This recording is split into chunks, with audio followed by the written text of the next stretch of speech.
ஜூலை 25 புனித யாக்கோபு திருத்தூதர் விழா. முதல் வாசகம். திருத்தூதர் பவுல் கொரிந்தியருக்கு எழுதிய 2ஆம் திருமுகத்திலிருந்து வாசகம். அதிகாரம் 4, இறை வசனங்கள் 7 முதல் 15 முடிய.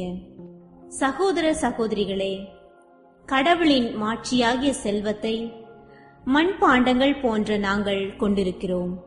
இந்த ஈடு இணையற்ற வல்லமை எங்களிடமிருந்து வரவில்லை, அது கடவுளுக்கே உரியது என்பது இதிலிருந்து விளங்குகிறது.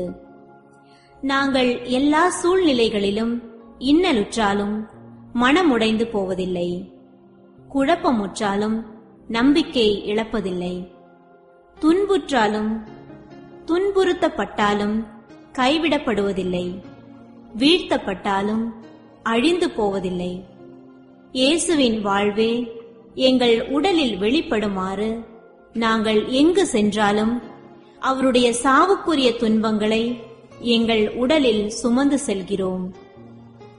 இயேசுவின் வாழ்வு சாவுக்குரிய எங்கள் உடலில் வெளிப்படுமாறு உயிரோடு இருக்கும் போதே நாங்கள் அவரை முன்னிட்டு எந்நேரமும் சாவின் வாயிலில் நின்று கொண்டிருக்கிறோம்.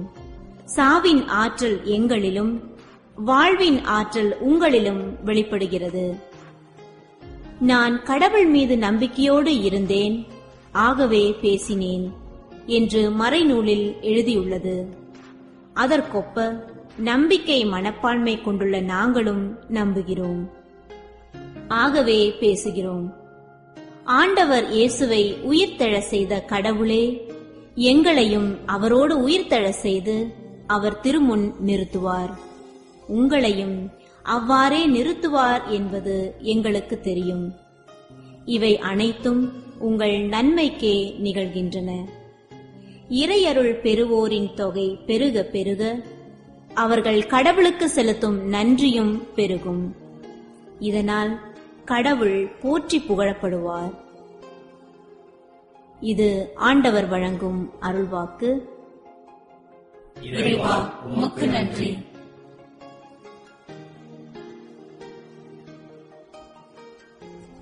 நற்செய்தி வாசகம். மத்தேயு எழுதிய நற்செய்தியிலிருந்து வாசகம். அதிகாரம் 20, இறைவார்த்தைகள் 20 முதல் 28 முடிய. அக்காலத்தில் செபதேயின் மனைவி தன் மக்களோடு ஒரு வேண்டுகோள் விடுக்குமாறு இயேசுவிடம் வந்து பணிந்து நின்றார். உமக்கு என்ன வேண்டும் என்று இயேசு அவரிடம் கேட்டார். அவர், நீ ஆட்சி புரியும் போது என் மக்களாகிய இவர்கள் இருவருள் ஒருவன் உமது அரியணையின் வலப்புறம் இன்னொருவன் இடதுபுறம் அமர செய்யும் என்று வேண்டினார். அதற்கு இயேசு, நீங்கள் என்ன கேட்கிறீர்கள் என உங்களுக்கு தெரியவில்லை.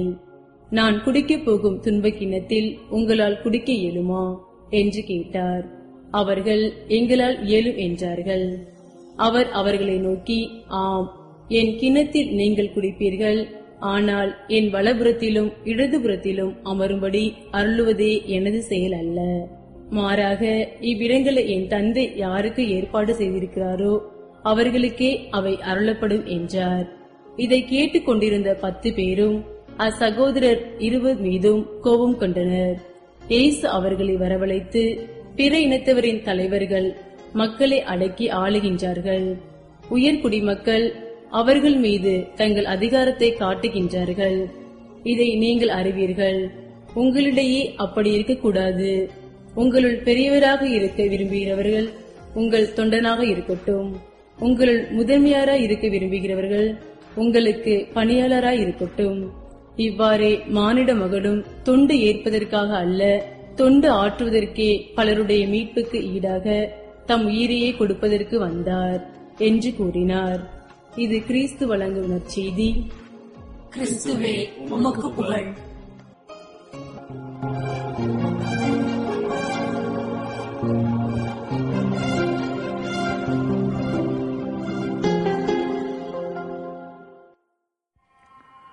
அன்புக்குரியவர்களே, இன்றைய நாள் புனித பெரிய யாக்கோபு விழாவை கொண்டாடுகின்றோம்.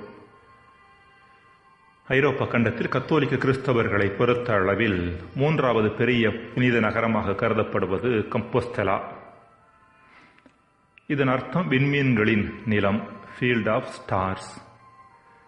இந்த இடத்தை நோக்கி ஒவ்வொரு ஆண்டும் ஆயிரக்கணக்கானோர் திருப்பயணிகளாக செல்கின்றனர். 2008 ஆண்டில் மட்டும் ஏறத்தாழ 100 கிலோமீட்டர் நடந்து திருப்பயணிகளாக சென்றோரின் எண்ணிக்கை ஏறத்தாழ 1.25 லட்சம். காரணம் என்ன? கம்போஸ்தலா என்னும் இந்நகரில்தான் புனித யாக்கோபின் திருப்பண்டம் பாதுகாப்பாக வைக்கப்பட்டிருக்கின்றது. அவரது புனித திருத்தலத்தை நோக்கி செல்வோரின் கூட்டம்தான் மேலே சொல்லப்பட்டது. புனித யோவானின் சகோதரரான இவர் பெரிய யாக்கோபு என்று அழைக்கப்படுகிறார். கிபி 44 ஏரோது அக்ரிப்பா மன்னனால் வெட்டி கொல்லப்பட்டார். திருத்தூதர் பணி 12:1 மற்றும் 2 வசனங்கள். அவரது விழாவை கொண்டாடும் இன்றைய நாளில் அவரிடம் விளங்கிய ஒரு காரியத்தை குறித்து சிந்திக்கலாம். சகோதரர்களான யோவான் மற்றும் யாக்கோபு ஆகியோர் அன்னை மரியாவின் சகோதரியாகிய சலோமியின் பிள்ளைகள் என்று நம்பப்படுகிறது. இவர்கள் இருவருக்கும் இயேசு கொடுத்திருந்த பெயர் இடியின் மக்கள் என்று பொருள்படும் போவனர்கேசு என்பதாகும். மார்க் 3:17. இயேசு இந்த பெயரை இவ்விருவருக்கும் கொடுக்க காரணம், இருவரும் இயேசுவின் பால் மிகுதியான ஆர்வம் உயிர்த்துடிப்பு நிறைந்த பற்றும் கொண்டிருந்தவர்களாக இருந்ததே. ஆண்டவரே, ஒருவர் உமது பெயரால் பேய் ஓட்டுவதைக் கண்டு நாங்கள் அவரை தடுக்க பார்த்தோம், ஏனெனில் அவர் நம்மை சாராதவர் என்ற வார்த்தைகளும் லூக்கா 9:49. ஆண்டவரே, வானத்திலிருந்து தீ வந்து இவர்களை அழைக்குமாறு செய்யவா, இது உமக்கு விருப்பமா என்ற வார்த்தைகளும் லூக்கா 9:54. இவர்கள் இருவரிடமும் விளங்கிய உயிர்த்துடிப்பை நமக்கு வெளிச்சமிட்டு காட்டுகின்றன. இந்த அதீத ஆர்வத்தில் கலந்திருந்த முட்டாள்தனத்தை இயேசு கண்டித்தாலும் அவர்களது ஆர்வத்தை அவர் நிச்சயம் மெச்சியிருக்க வேண்டும். இந்த அதீத ஆர்வம்தான் இயேசுவுக்காக உயிரை கொடுக்கின்ற அளவிற்கு புனித யாக்கோபை மாற்றியது. இந்த அதீத ஆர்வத்தின் காரணமாகவே இவர்கள் இருவரும் இயேசு அரசுரிமையோடு வருகின்ற பொழுது அவரது வலப்பக்கமும் இடப்பக்கமும் அமர ஆசைப்பட்டிருக்கக்கூடும். இன்றைய நற்செய்தி. அன்பிற்குரியவர்களே, இப்படிப்பட்ட அதீத ஆர்வத்திற்கான காரணம் இயேசுவுக்கும் அவர்களுக்கும் இடையேயான அன்புறவே. இயேசுவின் மீது அவர்கள் ஆழமான அன்பு கொண்டிருந்ததன் காரணமாகவே இயேசுவின் மீது அதிக ஆர்வம் உள்ளவர்களாக அவர்கள் இருந்தார்கள். தன்னை பின்பற்றிய பலரிலிருந்து இயேசு 12 தேர்ந்தெடுத்தார். இந்த 12 3 சீடர்கள் மீது அவர் சிறப்பு அன்பு கொண்டிருந்தார் என்பதை நற்செய்தி நமக்கு தெளிவாக எடுத்துரைக்கிறது. இம்மூவரில் ஒருவர் புனித யாக்கோபு. யாயிரின் மகளை உயிர்ப்பிக்க சென்ற போதும் மார்க் 5:37, தோற்றமாற்ற அனுபவத்தின் போதும் மத்தேயு 17:1, கெத்செமனி தோட்டத்தில் துன்புற்ற போதும் மார்க் 14:33, இயேசுவோடு உடன் இருந்தது இந்த மூவரே. இதை பாரபட்ச அன்பு என்று சொல்லிவிட முடியாது. மாறாக ஆழமான அன்பின் வெளிப்பாடு. கடவுளின் மகனான இயேசு எல்லோரையும் அன்பு செய்திருந்தாலும் இம்மூவரும் மற்றவர்களை விட அவருக்கு அதிகமாக பதிலன்பு காட்டியிருக்க வேண்டும்.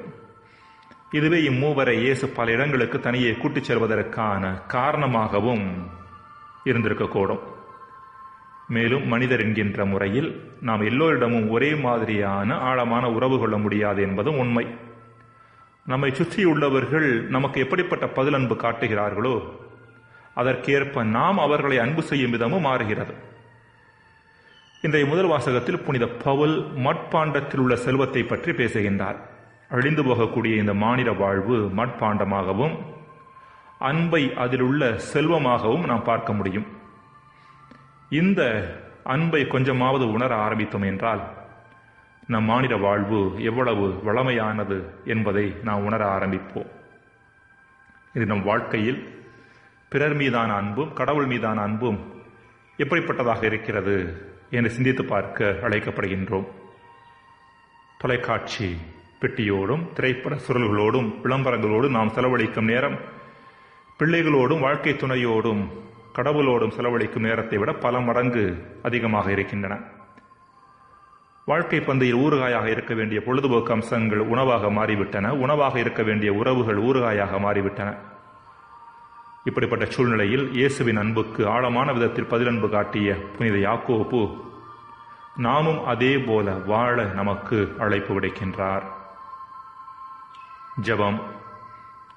இறைவா, பிறரோடுடான மற்றும் உம்மோடுடான எம் உறவு நாள்தோறும் ஆளப்பட வரம் தாரும். ஆமேன்.